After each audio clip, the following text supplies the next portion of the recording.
Hello, today I am going to talk about our plant of the month for August, Capsicum annuum, commonly known as Chile Pekin. Capsicum annuum is in the Solanaceae family or potato family. Although when I was taking plant biology in college, it was referred to as the nightshade family. And this serves as a reminder when you're foraging to forage with care, as some members of the Solanaceae family are toxic to humans. So always make sure you know for certain what you are foraging.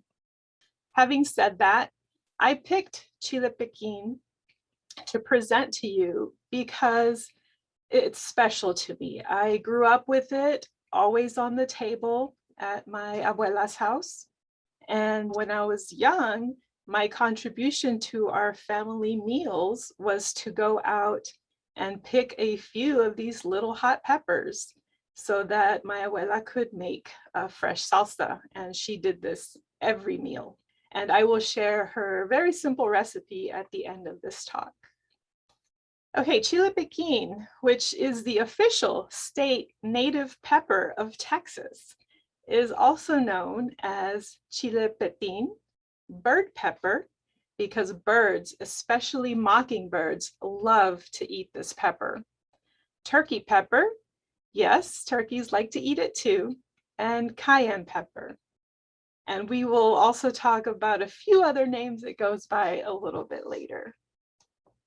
So Chile Pekin is an annual or perennial herb or sub-shrub. It does bush out very nicely.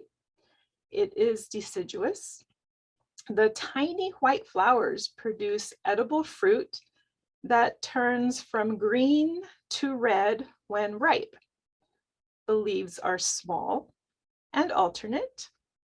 This plant grows 1 to 3 feet and it averages about 2 feet tall, and its spread is 3 feet. And it looks great when planted en masse. Water use is low, but they will drop their leaves if they get too dry. They thrive in sun, part shade, or shade. I have mine, which you see in the photo, growing in the shade of my oak tree, and it is producing peppers prolifically. Full shade is not a problem for these. So these peppers do not last long on the plant because birds gobble them up as soon as they ripen. They like moist soil, but is adaptable to dry conditions with watering. The soils are clay, heavy clay, sandy loam, and in other parts of Texas, it grows in the limestone and the caliche. So it's pretty adaptable. It is cold and heat tolerant, and they may die back with frost, but they'll come back up from the roots. So you can just cut them down and it will spring right back up.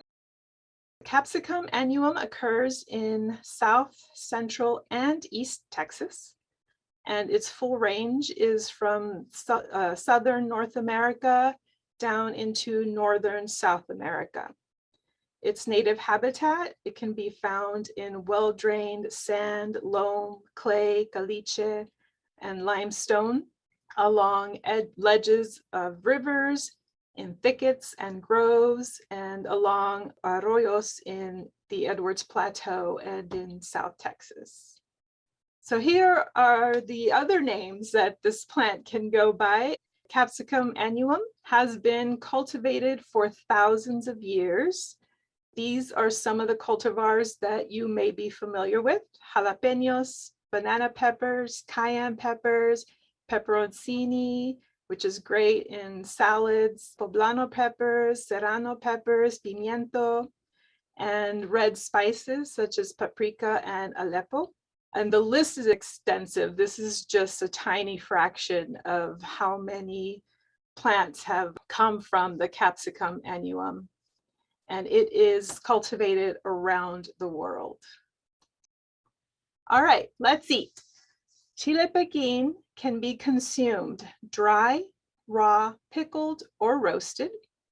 The berries are easily harvested when they are ripe. They pop right off. The green fruits have more heat than the red, and they are edible. Chile Pekin is hot with a range of 100,000 to 400,000 Scoville heat units. To compare, jalapeno peppers measure 2,500 to 8,000 on the Scoville scale. So you get quite a punch from this tiny pepper. I'm not doing it because I've been picking these my entire life, but I would recommend wearing gloves when you're picking them and avoid touching your face and eyes. And then, of course, washing your hands after you've done preparing them. Okay, so the recipe that I use, you will need a molcajete and tejolete, and that would be a mortar and pestle. So the molcajete is the traditional Mexican one that is made from lava, but any mortar and pestle would work, or even a blender. So first you'll need some garlic to taste. I like 1 clove.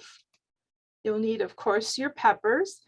I have quite a few here, but you don't need that many. A little goes a long way. I typically use 4 or 5 of the small peppers. A cooked tomato with the liquid. I use canned stewed tomatoes, but if you like to make fresh tomatoes, that's even better.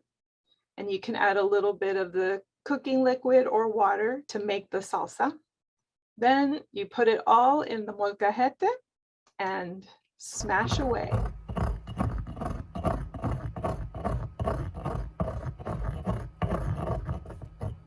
And now you have fresh salsa on the table for anyone to enjoy.